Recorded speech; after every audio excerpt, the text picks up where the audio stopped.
instance, at the residency level or faculty level, with those who may have had experience in the scientific community, but they haven't had the rigors of the PhD, and so it is a indication that a person with a PhD is coming with formal training in how to think like a scientist.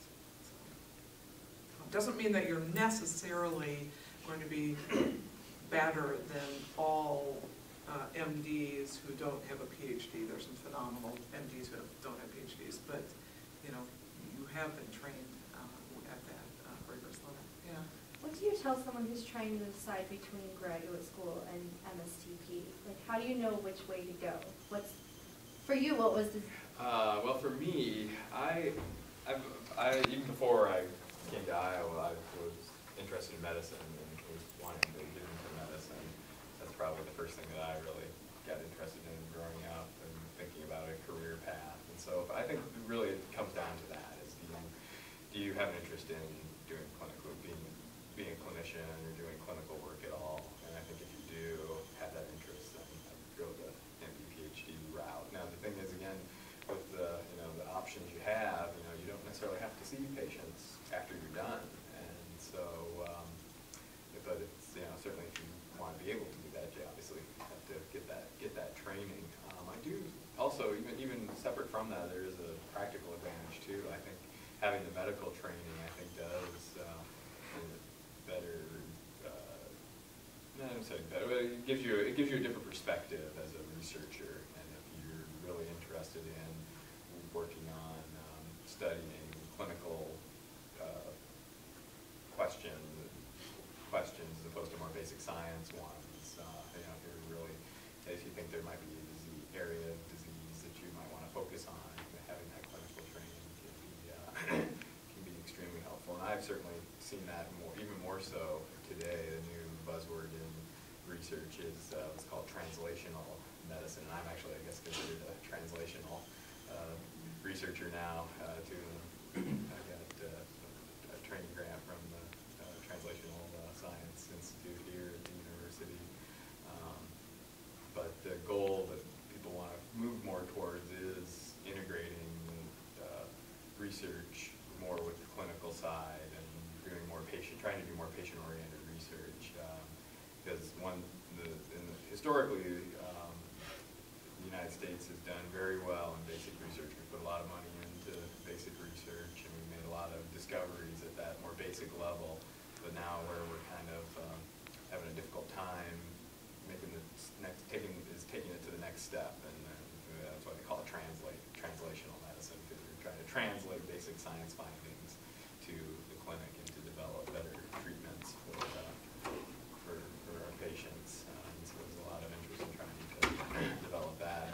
And so the other advantage to having a dual training in medicine and science is that then you can go between those areas much more easily than I think having just done maybe one or having just done one or the other. Definitely feel very comfortable moving between those worlds, basic science and the clinical research world, and that's not necessarily something you would get from just going one direction or the other. Actually, I've seen there's some PhD programs, I can't remember where now, I've seen a little book in Science about it, the journal, that some of these basic science programs are trying to give people a little bit of clinical training with it, and obviously not enough to practice as a clinician, but to get that experience, and I think that's a good idea to do. Yeah, I think the Howard Hughes Medical Institute is funding some of that, actually. We have some people at the campus here at Iowa wrote one of those grants. We didn't get funded, but it's a very interesting idea to have graduate students doing some of the work that a medical student would do. I was going to go back to your question about PhD versus MSTP. I think one of the main questions, as Eric said, is do you want to be a physician? Most people ask the opposite. They say, how do I decide between medicine and MSTP? So they've made that decision, like Eric did. I want to be a physician now. I don't know whether to add the PhD side to it.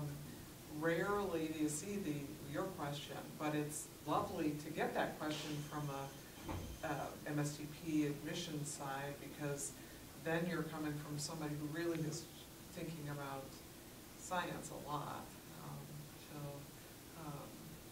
So I think you just, at that point, you need to decide, do I want to have that clinical component as part of my life? And as Eric said, you don't necessarily have to practice medicine. There are any number of physician scientists, trained people who end up not practicing medicine. And we've had a handful of graduates over the years that went on and did just science, worked as scientists, and continue with clinical training. Small number, but some do that. And of course, you can. You have a PhD, just like any other PhDs, and kind of post that. And so what I would suggest is, if you're on campus this summer, and even though you're not in our summer program we run, you contact our office, and we'll try and plug you into as much as we can of the summer program that we run, which kind of gives people some ideas of what it's like. You get a lot of exposure to MSTP students from the student standpoint, and again, physician scientists. We have a Friday seminar series given by, like a person like Eric would give one, and talk about a clinical case. He might talk about a Huntington's disease case, or the disease of Huntington's disease, and then talk about the work that he's doing. So we can't admit you to the program because the deadline's already over, but we have a slew of people on campus who knock on our door, and try and pull them into everything we can do. Fair campus calling. Any other questions? Are you guys, are you working in labs or have had any lab experience? Must be you have, sort of. Engineering lab, not quite the same. It's a good discovery, and we actually have a number of engineering. We have a lot of biomedical engineering. I'm in the electronics hardware lab. But there are lots of device development kinds of things and things like that. So I think MSTPs are getting broader scope, broader focus too.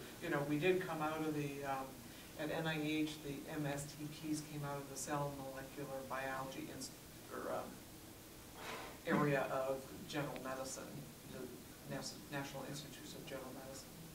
And so it historically has had an emphasis on basic biology, cellular, molecular biology. But nowadays, if you look, there are people doing history of medicine PhDs, they're doing anthropology PhDs. Not at Iowa yet, we're not quite equipped for that. But engineering degrees for sure. It's mostly in DME. We have a person now who's doing actually he's in epidemiology, but his undergrad was industrial engineering, and so he's doing a lot of transitioning between the back into his industrial engineering, using a lot of faculty from that area for his thesis committees.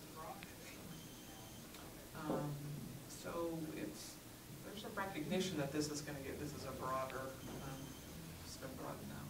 That's certainly part of our translational science program here too. Yeah, that's true. As an essential component of that, they've developed more cross collaborations with other departments, like chemistry has become more involved with our translational science program. They're doing some things there, great projects that would have direct applicability to medical things, and certainly for developing treatments. And so that's just one example. Certainly engineering is another area. They had a question? Oh yeah, I have to ask the question. So I know a lot of graduate schools ease debt by paying for people to get their PhDs. Does MSTP help with that? MSTP is fully funded, all your tuition is paid, and you have a stipend of currently $24,000 a year. Wow. So that's nice. Very nice. So that also, and everybody, it sounds wonderful. It sounds great, and it is great. So you get out of MSTP debt free. The rationale from the, everybody's saying, oh man, and the MSTPs, I don't know if Eric ever experienced this, but I'm sure there is the sense among medical students that those people are getting free education. So the rationale years ago when NIH first started this program, which is probably now almost 40 years old, is that the income potential for the income that an MD PhD person is a trained person is going to make coming, working say at the UIHC or something like that, is significantly lower than the income a person in the private sector is going to make.